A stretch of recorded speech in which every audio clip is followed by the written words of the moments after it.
Alright, welcome to Brandon's Pit Stop. I am Brandon, and today I'm joined by my fellow co-star, Han Solo, the Pekingese. Hi, buddy. Yeah, get all your licks in. There you go. Today, we're talking about this past month of March in the automotive industry. There's a lot of information to cover, so I'm going to go as fast as possible. Hopefully you guys can keep up, and hopefully I get as much information in as little time as possible. Starting with Dodge. Their last call, the last Challenger ever being made, ever, probably. It is a 1,025 horsepower, E85 fed Dodge Challenger Demon, called the Demon 170. It pops wheelies with 245 front tires. They remove the front fenders to save some weight on the front end, and Mickey Thompson made the tires for that car, which is insane, because Mickey Thompson is usually known for their barely street legal drag tires, and they put street legal drag tires on a Dodge Demon, which is insane. Moving on from Dodge, another one of the big three. A strawberry chunk.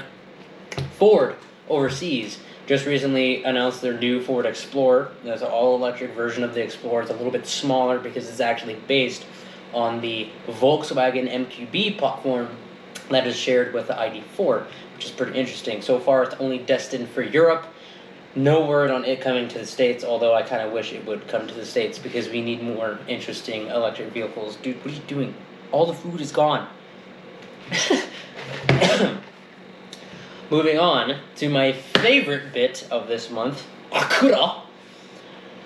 A little, not as interesting. Yes, I know, the TLX PMC edition got a new color in Gotham Gray, which is the same color that was offered on the NSX Type S. There's only going to be 50 units sold at a starting price of just under $67,000. So if you got the cash, and if you can reason with some dealerships without getting a markup, you can go snag one of those. But, not just the TLX Type S. Acura did release another video teasing their Integra Type S that's actually supposed to be fully revealed in production form, with more details to come in mid-April next month, which is about 2-3 weeks from now. I can't count that high. But it is going to have 320 horsepower, which is a whopping 5 more than the Civic Type R, which is insane. Starting price is unknown for right now. Jesus, dude. It's probably going to start, I'm expecting it 47, 48. More importantly, it's probably going to be like 50. It's an Acura, but at that point, we've all lost as a car community. There's no way I'm paying $50,000 for a Civic-based Honda just because it has 5 more horsepower than the car it's based on. But moving on from Acura, what's next on the list here? Polestar. A little bit of smaller news, but I do work for Volvo Cars of USA, so Polestar is very close to home for me. Polestar originally released their Edition 270 of their Polestar 2. Now they have an Edition 230, which is the same chassis upgrade, suspension, tires, wheels, brakes, stuff like that as the 270, but less power. Moving on to VW, Das Auto, they just recently announced their ID2 All concept, which is basically a little bit smaller than the Golf, but it's all electric, has, about 280 miles worth of range and 223 horsepower from an all-electric vehicle. And it's right now just a concept car, which is really cool, by the way. I will show some pictures for you guys right now. It's really cool, and even the gauges will show retro Beetle and retro Golf gauges on the inside because it's a digital instrument cluster and they can do whatever they want. However, it is not destined for the States. It is destined for Europe with starting price equal to around little over $20,000 in today's money, which is really good. I would buy the crap out of this electric car if it did come to the States, but unfortunately it's not. So, next, just recently, actually this morning that I'm recording this, Lamborghini pulled the sheets off their new Aventador replacement, which is called the Revuelto? I'm Spanish, I'm not Italian. The Revolting, whatever you want to call it. But it's a plug-in hybrid with over 1,000 horsepower. It's still all-wheel drive. It's got 4-wheel steering. It's got 13 different drive modes, and it's got a transverse transmission. for a mid-engine car. If you don't understand what a transverse transmission rear-engine car means, is that the transmission sits directly behind the engine. There's no longer a drive shaft going underneath the tunnel of the car. It's just battery and two electric motors in the front. The four-wheel steering, like I said, pretty cool stuff. And the entire chassis is made out of, no, most of the chassis is made from carbon fiber. They call it the carbon fiber monocoque fuselage, I guess you could say. But the front end is carbon fiber, like the front chassis bracing and the crash beams and stuff is all carbon fiber. The rear end for where the engine sits is all carbon fiber, and of course the tub for the interior is all carbon fiber as well. It's pretty sick, and it's pretty interesting to see that use of materials that much of that car. Helps save weight, makes it a little bit stronger. However, the car is still just over 3,900 pounds. And the electric battery is only good for about 10 miles worth of range, but there is a specific drive mode just for the city called Cheetah, not Cheetah, Cheetah. It's Italian for city, and 10 miles worth of range, fully electric, turns everything off, dead silent, and it's limited to only 180 horsepower. Only 180 horsepower. Should be more than enough to carry around a damn near 2-ton car. Anyways, enough of Lamborghini. Chevy just announced that the Camaro is dead after this year, starting in January of 2024. After 6 generations of the Chevy Camaro, it is now officially dead. However, they did say a replacement is coming along the way, and they're probably going to do like Ford and like the Corvette and milk the shit out of it, because what's selling in the States? SUVs. So I wouldn't doubt there's going to be an all-electric SUV Camaro in the future, and probably an all-electric SUV Corvette. That's just it. GM has the wherewithal and resources to do it. They have a really good platform using their Cadillac Lyriq, so I wouldn't doubt that we see a Camaro SUV in the future. Hyundai. Are you seeing anyone? Hyundai is an underdog story of the decade. This is what my brother described as the girl in high school that you just didn't talk to. Maybe she had glasses, maybe she had braces, maybe she just wasn't your type. But now they have OnlyFans, and everybody wants their social information. Hyundai just revealed the new generation Sonata, which has a unibrow, but is really attractive for having a unibrow. And trust me, middle school was hard for me. But it looks good.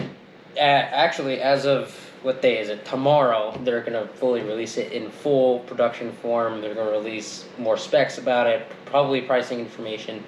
It should be pretty promising, and it looks like they'll probably have hybrid, gas, and the N-line variants, which is cool. Though I do wish that they would have a actual Sonata N. That would be cool. I think we need more sports sedans, but I guess it's only a German thing. Speaking of sports sedans, Subaru.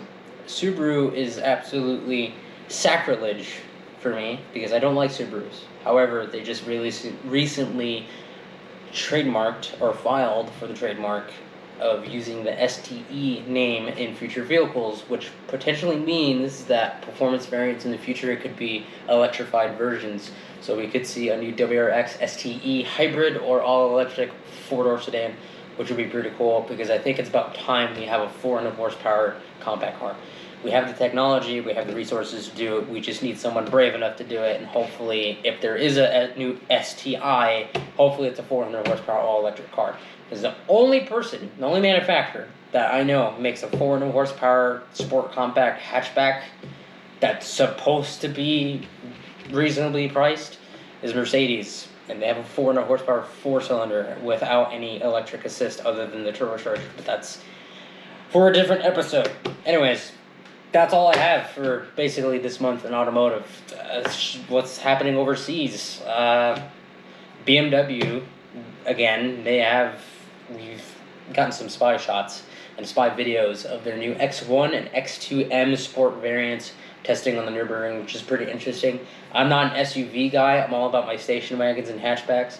But an X1M Sport could be pretty interesting if it is sold in the States, because we've never had an M Sport X1. The X1 has just always been a dorky-looking, affordable, small crossover for luxury customers.